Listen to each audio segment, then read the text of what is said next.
Hey everyone, Gill Gross here. Post-match, Matteo Berrettini versus Carlos Alcaraz, Australian Open 2022, round 3. If you're not here for spoilers, click off the video in 3, 2, 1.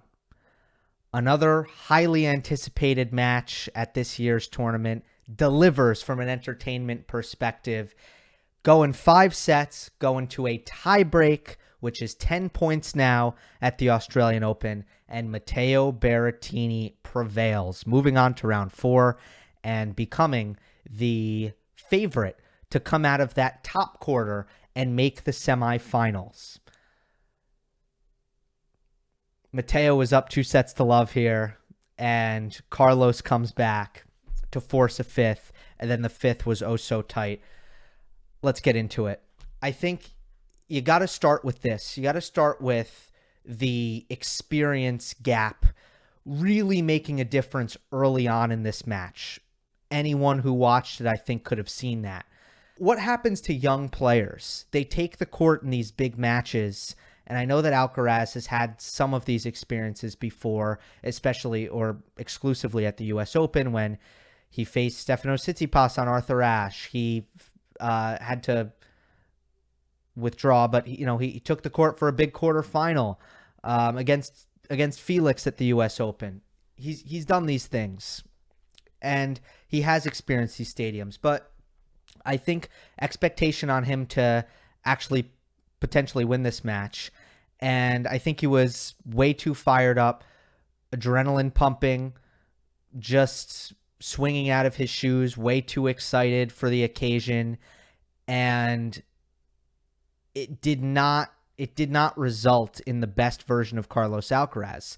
Berrettini, he's experienced now. He's going to take the court and be himself and play something close to his best, and he's not going to be overwhelmed by this kind of occasion whatsoever. So Carlos comes out of the gates, unbelievable amount of aggression and explosiveness and energy, and every ball is being hit as hard as it can possibly be hit. And actually, Alcaraz plays some spectacular points in the beginning, and Berrettini's calm and saves a couple of break points, but quickly that overzealous aggression turns into unforced errors for Alcaraz. And he was overhitting. And when you watch tennis long enough and your eye is trained enough, you can start to see the difference between an unforced error that's created by sloppy footwork or poor timing and an unforced error that's created by just trying to make the shot way too good. And in Alcaraz's case, it was just clear visually. He was trying to make every shot way too good. It was just overhitting 101. And that comes down to mostly youth and inexperience. Now, I will give Berrettini some credit in this spot, which is the forehand. And when you're facing a weapon like the Berrettini forehand, the middle of the court, those safe targets, they start to look really, really scary. And oftentimes, especially for a more inexperienced player, but I think for everyone, overhitting is one of the side effects to playing a weapon like the Berrettini forehand, because you're very desperate to keep the ball out of the middle if you're afraid of that weapon. But ultimately, Alcaraz, way too eager to dictate, way too many unforced errors, especially on the forehand, most of them long, and for about 2.5 sets, he was not playing nearly well enough to touch Matteo Berrettini. I think the progression of this match is Alcaraz settled down from the baseline at a certain point, but he was already down a set and a break. But I thought late in the second set, he settled down from the baseline, but when you're playing Berrettini and you're already down a break, even if some parts of your game click, you still might be in trouble. You're going to need Berrettini to miss some first serves, and you're going to have to make some really good returns. Otherwise, you're not going to break his serve. And Berrettini did not miss first serves. He was hitting his spots. Alcaraz was not making the returns. So that was that. And Alcaraz found himself down 2 sets to love. At the very end of the third set, and you could feel this coming on, Alcaraz just coming on to returns. The baseline game was just settled down. Sometimes it just takes some time to work the rally before you're able to build an advantage through that Berrettini backhand. So he settled down from the baseline, then the return clicked, and then he broke the Berrettini serve to win the third set. Then Berrettini played by far his worst tennis in the fourth set. Made a lot of mistakes. It was probably the only set where he made a lot of reckless mistakes. And Alcaraz made some unbelievable, breathtaking, aggressive returns, literally flipping points in his favor off of his first serve return. And hold that thought, because we're going to come back to that. Alcaraz's return strategy, I think a very interesting conversation. So the fourth set, most dominant for Alcaraz by far. Then in the fifth, no longer was Berrettini making those mistakes on his service games. Alcaraz was taking care of his own business really well, also on the serve, and it goes to the super tiebreak. So let's cut to the chase here, because when it's all said and done, the points in this match were tied, dead even at the end of the match. It came down to a couple of points. And one of the things that is so incredible about Berrettini, in my opinion, is not just the weapon that he has in his serve, not just the weapon he has in his forehand, but how clutch he is. I think one of the most clutch players in the world, undoubtedly.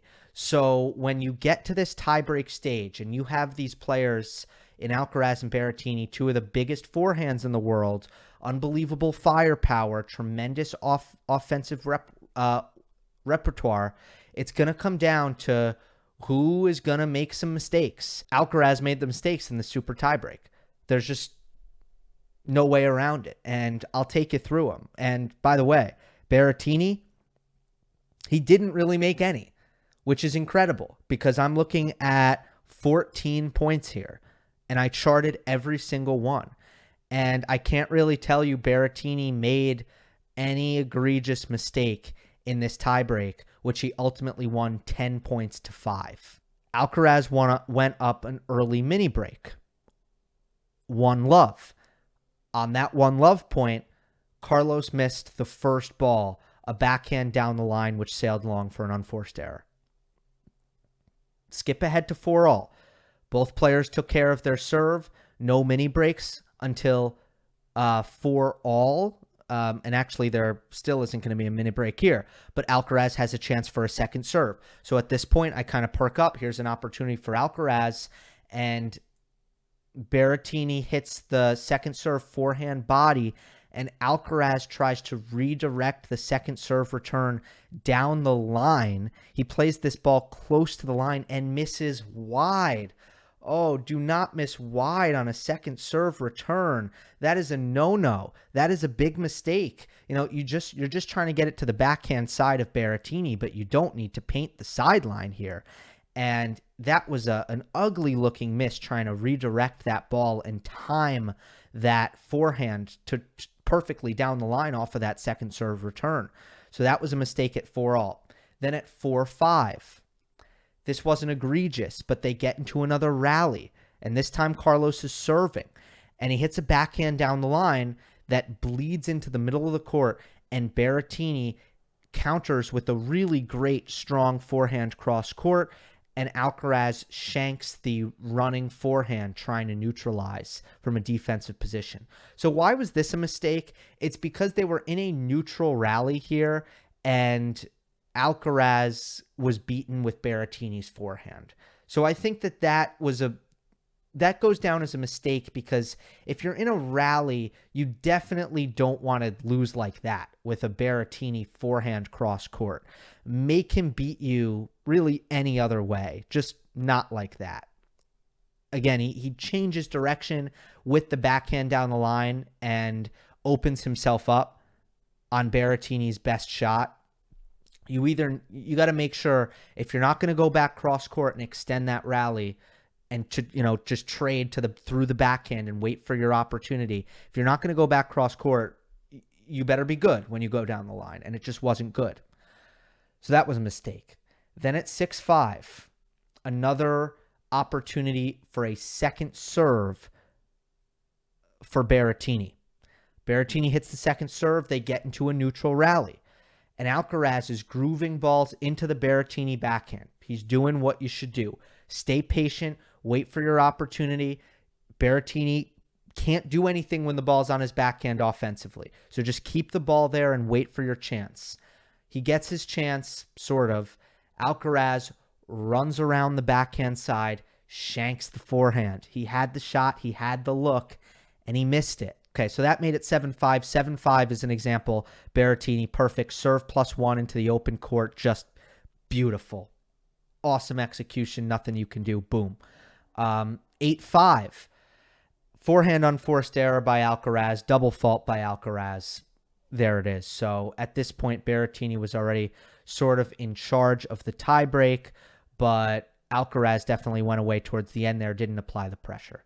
So if you just look at that sample size, I think that tells the story of what happened at the end there with the match on the line. When the best players in the world play Berrettini, they are the players who make less mistakes and are more reliable and make less unforced errors, generally speaking. And Alcaraz right now, Berrettini is actually the more consistent player, which, again, like Berrettini and consistency, it's not really what you think about, but compared to Alcaraz, who also plays a very high-octane offensive style, Berrettini is more consistent right now. And I do think Alcaraz, as he develops, I think that he's going to get better at letting his opponent miss more often, trusting his legs. I want to talk about Alcaraz's return. That's why I picked him to win this match. I said I think he's that elite returner. Berrettini doesn't beat elite returners, generally speaking. He beats everybody else, but not elite returners. So let's talk about that Alcaraz return. It was really good. It was. It just wasn't Novak, wasn't Zverev, it wasn't Medvedev. He got about 54% of Berrettini first serves back in play. That's pretty good. It's not bad. I think Zverev, Medvedev, Djokovic, I think they'd get about 60%, but Alcaraz was pretty close. The way Alcaraz returns is interesting. He takes it early and drives it hard. That's what he does. And that's kind of all he does. It's a very ambitious return. So when he made his returns, end of the third set when he broke serve, all throughout the fourth set, he made some spectacular returns. But what can get him just a little bit better? Maybe if he could just tone it back a little bit, I think he could make more in play. So I just don't think I think he's on track to be one of those guys. I think he's going to be just as good a returner as we'll see in the sport, in my opinion. Right now, it seems like his return for a server like Berrettini, who I think requires some respect. I think you got to give Berrettini that respect. Your serve is great. I'm not going to be able to hit great returns all the time. Sometimes I'm just going to need to settle for getting it in and trying to use my speed and use my legs to neutralize. But I didn't feel like Alcaraz did that. But speaking of his speed, I was struck by how few points Alcaraz was able to steal with his court coverage and with his defense. Carlos is great in that area. But I thought that Berrettini's execution was so good, so solid, that Berrettini took away, or Alcaraz took away a lot of winners, but didn't take away a lot of points. And that was really key for Berrettini's short point dominance to kind of play out. Dominance is, by the way, too strong a word. Superiority. There was no dominance in this match, but if you look at where Berrettini built the edge, it was on the short rallies, unsurprisingly. That's credit to Berrettini. That's a great job by him. But Alcaraz's scrambling and his defense just didn't really come into play much. Berrettini was able to finish. And Alcaraz's extra balls were not turning into Berrettini errors. I'll just say that. I'm not convinced Berrettini finishes his career with a winning head-to-head against Carlos at all. At the end of the day, Alcaraz was not himself for 2 sets because he didn't handle the occasion as well as Matteo. And then once Carlos settled in, he was probably slightly the better player. Berrettini, more clutch in that 10-point tiebreak. He's such a clutch player. And that's the match. Matteo wins. But Matteo's clutchness needs to start getting appreciated. It is sublime. And Carlos acquitted himself so well. A reminder that he was the youngest Grand Slam seed at a major since Michael Chang at the 1991 U.S. Open. Pretty good showing from this guy. I hope we see this again soon. It was fun. Berrettini, Pablo Carreno Busta in the 4th round. 5-set win for Matteo over Alcaraz. Hope you enjoyed. Don't forget to subscribe. I'll see you next time.